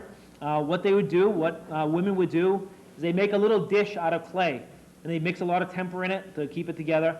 Make a dish out of clay, then they make clay coils, and wrap the coils around, pat them down, smooth them down, really get them all bonded together so the pot won't fall apart. Build it up as high as you want. Let it dry, maybe decorate it on the outside, and then put it near a fire for a little while, sort of turning it, heating it up, eventually laying it in the fire, like even just a cooking fire. laying it in the fire, putting brush on top of it, and brush firing it. And you keep firing it until it's out of experience, out of practice, out of learning from your mother and your grandmother and everybody else who's told you before, firing it until it's hard enough, take it out and then use it. This person took it out, took the pottery out of the fire too early, basically. The outside was fired hard, the inside was still clay, was still all soft. So this tells us a few different things. It could be because this is such early pottery, maybe this pottery was still a new technology for the people who are living at this site. And as a result, it didn't get fired perfectly, because of that. It could tell us that the person who made the pot was still learning. They were still inexperienced. Maybe they were young. It was a young girl who was doing it. Who knows? It also tells us that, what else did it tell us? Well, that's about it. I was thinking of something else, but I forget what it was now. But it could tell us something else, I'm sure. But it's really thick pottery. Like I said, it's all nice on the outside and soft as anything on the inside. So we've consolidated and made it strong again. So we're actually able to put it out on display now. On the outside, another thing that's significant about it is that most of this really early pottery doesn't have any decoration on it. It seems like they just weren't decorating it, either because it was very utilitarian, it was sort of everyday stuff, make it too fancy, or for some reason they weren't decorating it, but this one was. Someone took the time to put some incised lines, just some little scratches, maybe with a stick or with a shell or a little flake of stone. They just put some little scratches on the outside of it. And the one piece that we found the scratches on is maybe an inch square. It's just got little scratches on it. It's almost like a checkerboard that they put onto it. For some reason, some woman, wanted to decorate this pot up, even though, people weren't generally doing it at the time for whatever reason. But she did it, and it didn't work, and she threw it away. She threw it in this pit. She only threw this one piece in the pit. I don't know what happened to the rest of the pot. Just this one piece was in the pit. But it also tells us that they must have been using this site during the summertime, or the spring, the summer, into the early fall, because they didn't make and fire pottery in the wintertime because the temperature extremes were too extreme. And so they did it more in the summertime, and they make all their pots for the winter, and then use them all winter long. So it gives us a good idea about seasonality at this site. There's the stains right here, really. Now, if you could see it, if light wasn't so bright, you'd be able to see the different layers of the dirt that are here. There's a root layer that's up there, and then that dark layer, and then that sandy yellow layer, and the features really stand out down in that sandy yellow layer. We're going to have a popular report put together, and we're going to have that in the library, so you'll be able to see it. You'll be able to see the pictures in the library once we have that popular report in. This pot here, this thing here, you can't really see it too well. I got another slide. It's okay.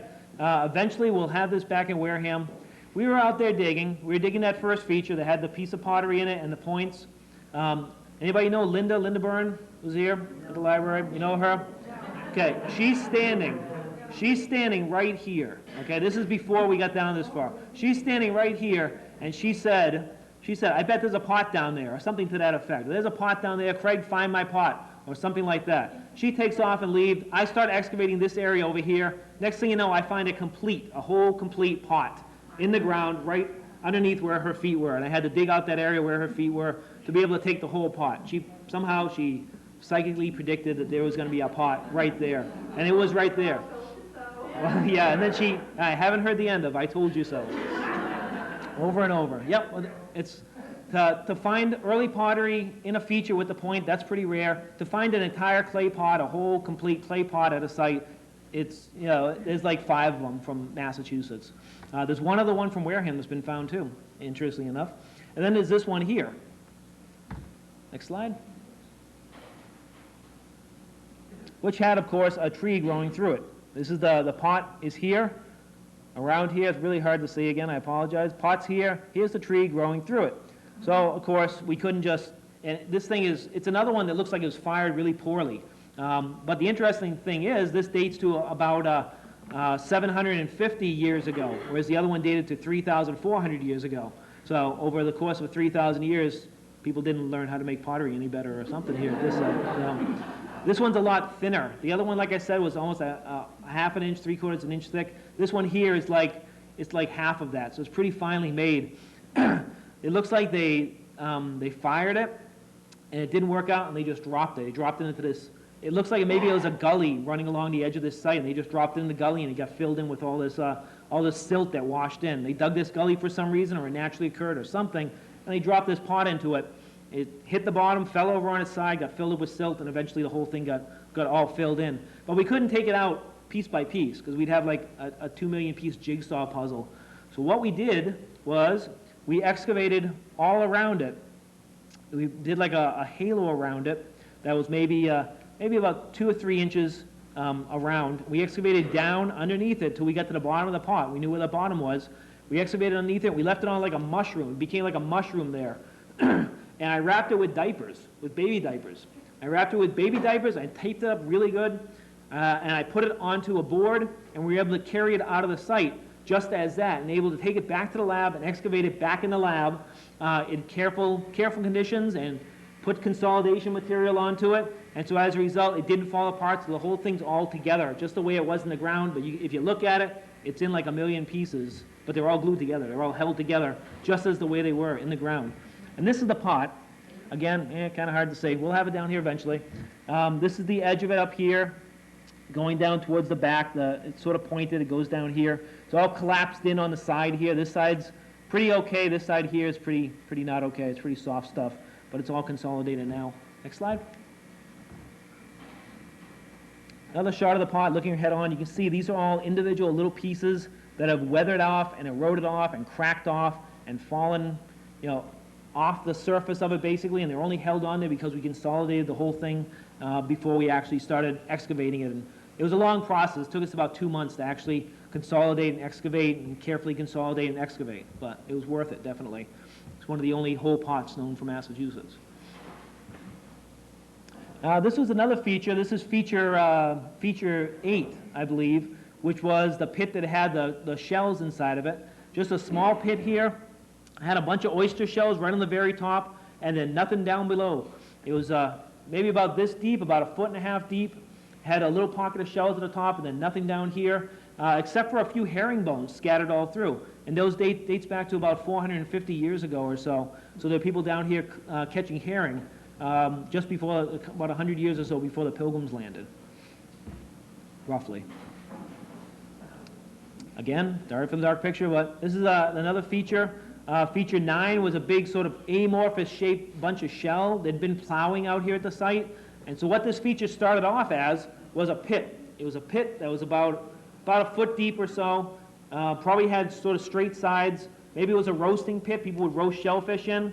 After a while, they stopped using it. They filled it up with shells. It was sitting there. Farmer comes by, starts plowing his land, starts scattering the top parts of it. Scatters it one way, plows back the other way, scatters it the other way. So we get this feature that ends up getting smeared out over about 2 meters square, about 6 feet square. Feature that originally was like, maybe a foot in diameter, smeared out over 2 meters. But eventually we got down to the bottom of it and found the very bottom of it still preserved, packed up with oyster shells and quahog shells and herring bones again and charcoal. And we set the charcoal out and got the date of 1,540 years ago, which is middle woodland, which is pretty significant too. Yep. You might have some sort of idea of what the name, can't remember exactly where now, a lot of years ago. But on a point of land up there, it was like probably 5 to 6 feet thick of soft shell clams. Whether they cooked them or whether they didn't eat, Yep. I dug down like almost 4 feet, and I came up with kind of a solid gold ring with a squarish top on it, that ring. Really? Yeah. Wow, it sounds like a solid gold ring with a squarish top on it. It sounds almost like a Jesuit ring, though. Yeah, Jesuit rings are, they were given out by the French Jesuits up there in Maine in the 17th century. They were given out like as tokens to the natives, sort of like advertising, as a way to get the natives to join Christianity, basically, join the Jesuits. So it might be something like that. I don't know. I have to see it for sure, but that's what it kind of sounds like, if it's a ring. Next slide. Hey, there's some of the pottery from the site. This is pottery that goes back about 1,500 years or so. This is the top part of the rim of a pot. We found it in pieces, in a bunch of separate pieces. It had been dropped and broken. And we were able to glue the pieces back together, and we can get the actual shape of the pot, and we can guesstimate about how high the pot was. So it was a little pot, about that high, made by a woman, 1,500, 2,000 years ago. These are coming out really lousy here, but what we did after that is we put in all the numbers in the computer, to get a distribution of where stuff was out at the site. Like, for example, this is where all the fire-cracked rock is, but you can't see it, but you'll see it in that report that we have. There's a lot of fire-cracked rock over towards the edge of the site, not much anywhere else, so it looks like that's either the place where they were doing a lot of cooking, or that's the place where they were throwing out a lot of rocks that had been in fires over in that one half of the site, so the eastern half of the site. This is another one of them. Shows the distribution of, I think it's soapstone or steatite. They had these big soapstone bowls they'd make, like that big, all carved out of one chunk of soapstone. And after a while, they break. And when they broke, they end up scattering the pieces all over the site somehow. Looks like they came from at least 2 bowls, and the pieces just got scattered all across the site, like I said, as a result of plowing and people kicking it around, kids picking up and throwing the pieces or whatever. Soapstone doesn't occur around here. Closest place you can get soapstone is down towards Rhode Island, Providence, Rhode Island. Johnston, Rhode Island, there's a quarry down there. Millbury, Mass, there's a quarry there. Cuttyhunk, there's a quarry. But not right here in Wareham. So it's another example of how they're trading stuff into Wareham, either as raw material or as finished products. Here's another distribution of, I think it's quartz. Again, you can see quartz is kind of scattered around. There's a few concentrations here and there. These are some of the quartz artifacts. There's a couple of those squib-knocket points from down at the site. Quartz, like I said, really common stuff. Occurs all over the place. We got some down there. These are the quartz labanas that were found down at the site, those late woodland points. This is a distribution of quartz or rhyolite. Quartz and rhyolite were the 2 main materials that we found down there. They're kind of evenly distributed across the area. It looks like they were getting cobbles from the river or cobbles from the beach and working them down as opposed to going out and getting the stuff anywhere. They were going, looks like they were either trading or going up and quarrying materials in the Blue Hills, quarrying a stone called hornfells in the Blue Hills and using it here. They were also getting jasper from up in Saugus and using here. They were getting the chert from New York State and using it here. There's also a stone called argillite, which is like a slate almost, that occurs down towards Mount Hope, Rhode Island. They were getting that and using it here as well. It generally doesn't occur in the soils around here because it's somewhat soft. But you can get it in the Taunton River drainage and down towards Rhode Island. So we got that at the site too. Just as flakes, no finished tools. That's a distribution of something else. I think that's chert. Most of the chert was located up around that feature that had the point in it. These are the chert artifacts again. There's that drill tip. There's that point, that unfinished point. There's the burned, broken point. And here's the bottom part of another point that was found near that one. So it might be part of the same point, which might be another one of these Orients, or it might be something else. It's kind of hard to tell. As I said, most of the archaeology that goes on is a result of developers building Walmarts, building houses, building whatever. Like I said, down here in Wareham, we're having really good experience being able to work with developers. We're trying to get rid of the threatening belief, the belief that people have, that developers often have about archaeologists and they have about historical commissions and people interested in history, it seems. A lot of developers are afraid that we're trying to stop their project, that we're a bunch of nuts that just want to get in there and protect, instead of being like a tree hugger, we're rock huggers or artifact huggers or something. But we're trying to get past that and trying to get developers to learn that they might have really great stuff on their property, and that they're sort of the caretakers of the stuff that's there, and that they should really think about what they're doing to the material that's there, and try to work with us, because we're not standing there with our hand out or anything. We're willing to work with them to do this work and to try to preserve something and try to understand more about what's going on within the towns. The thing about archaeology sites is that they're non-renewable resources. If there are only 5 groups that ever lived in Wareham back 10,000 years ago, they left 5 sites. When 3 of those sites get destroyed because of something being built, a developer, a Walmart, or whatever, when 3 of those sites get destroyed, they're gone. There's never going to be 3 new 10,000-year-old sites in Wareham. Well, not for another 10,000 years anyway. But there will never be 3 more 10,000-year-old sites like that. Once they're gone, they're gone. So what we're trying to do is preserve it, record it. And the Historical Commission is really trying to be a model for other towns in Massachusetts as to what they can do to help preserve their own history. Archaeology is neat because it's like a treasure hunt. We're finding stuff. we don't know what's there. This site here, what does it look like? It looks like a nice field. This is the site of John Alden's house up in Duxbury. You don't know what's there unless you do the archaeology, and now you can go out there, you can see where they've outlined where the cellar was, because this was dug back in the 60s. But before that, they don't know what's there. Archaeologists love finding stuff. We don't care. We don't care how old it is for the most part. We like finding really cool stuff, to be truthful, but, you know, we like finding stuff. We get so excited when we're digging. We want to try to get that excitement to everyone else. Next slide. Another example is, hey, look, half the slide's gone. Another example, this is the site of Elder Brewster's house up in Duxbury as well. Lots of trees growing on it now. A lot of the site got blown away by them digging a bunch of soil out for a hotel that was built up there back in the 30s. Another part of the site is like someone's driveway now. So the site is just continually shrinking, basically, from development going on all around it. So it's another site that needs to be preserved and needs to be looked at and worked on.